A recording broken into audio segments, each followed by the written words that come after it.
საქართველოს განათლებისა და მეცნიერების მინისტრმა საჯარო სკოლებში არ გადაგების ახალი თარიღები განსაზღვრა. მისი ინიციატივით მოსწავლეები გაზაფხულზე 8-დან 15 მარტის ჩათვლით დაისვენებენ. მინისტრის ახალ წამოწყებას გორშიც აფასებენ და ამბობენ, რომ მოზარდებისთვის ამ პერიოდში დასვენება აუცილებელია. ნახეთ თათია გოგოლაძის მიერ მომზადებული სიუჟეტი. სკოლის მოსწავლეები გაზაფხულზეც დაისვენებენ. ინიციატივა განათლებისა და მეცნიერების მინისტრს ეკუთვნის. მისი აზრით, ამ პერიოდში ბავშვებისთვის არ დადაგების განსაზღვრა მათ ჯანმრთელობაზე დადებითად აისახება. განათლების მინისტრის ახალი ინიციატივა დროული აღმოჩნდა პედაგოგებისთვისაც. როგორც ამბობენ, დასვენება და ენერგიის აღდგენა მოსწავლეების მსგავსად მათაც სჭირდებათ. რაც შეეხება სასწავლო გეგმას, მათი აზრით მარტივად დაარეგულირებენ. გაზაფხული ყოველთვის ისეთი პერიოდია, ბავშვები გადახლილები არიან.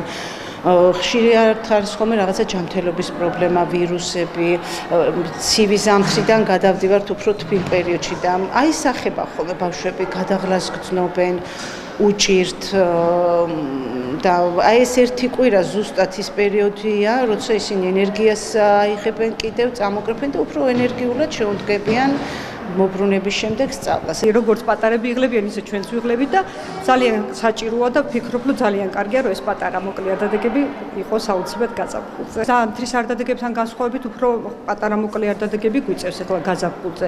ეს არანაირად ჩამორჩენას არ გამოიწვევს, პირიქით დაისვენებენ გონებრივად პატარები და შემდეგ დაბრუნდებიან უფრო გახალისებულები, უფრო აქტიურები.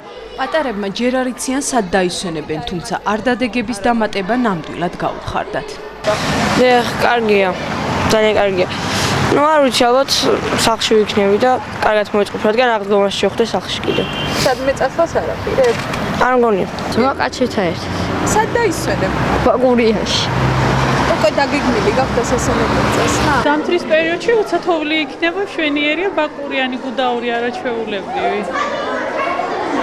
არ ვიცი, ვერ გეტყვით, ნახოთ ბიუჯეტს, ოჯახის ბიუჯეტს გადავხედოთ და მაგის დამიხედვით გადავწყეთ. გაზაფხულზე მოსწავლეების ეგრეთ წოდებულ გადატვირთვის პერიოდს სწორად მიიჩნევენ მედიკოსებიც. შიდა ქართლის სარეაბილიტაციო ცენტრის ხელმძღვანელის აზრით, მოზარდმა სასწავლო პროცესის განმავლობაში რამდენჯერმე უნდა დაისვენოს. მშობლებს გააჩნია რაში შეიძლება რომ გამოიყენონ ეს დასვენების პერიოდი, სად წაიყვანენ, შეუძლიათ სადღაც გამაჯანსაღებელ პროცედურები ჩაიტარონ, ან ქალაქგარეთ გაიყვანონ, იგივე ან ბაკურიანში წაიყვანონ, ან ნებისმიერ სამთო კურორტზე. მშვენიერი იქნება, რომ ეს განტვირთვა მიიღოს ბავშვმა და ახალი ემოციური დატვირთვით განაგრძოს სწავლა. 2017 წლიდან საჯარო სკოლებში დასვენების პერიოდი 3 ეტაპად გადანაწილდება. რაც შეეხება სასწავლო წელს 15 სექტემბერს დაიწყება და 15 ივნისს დასრულდება.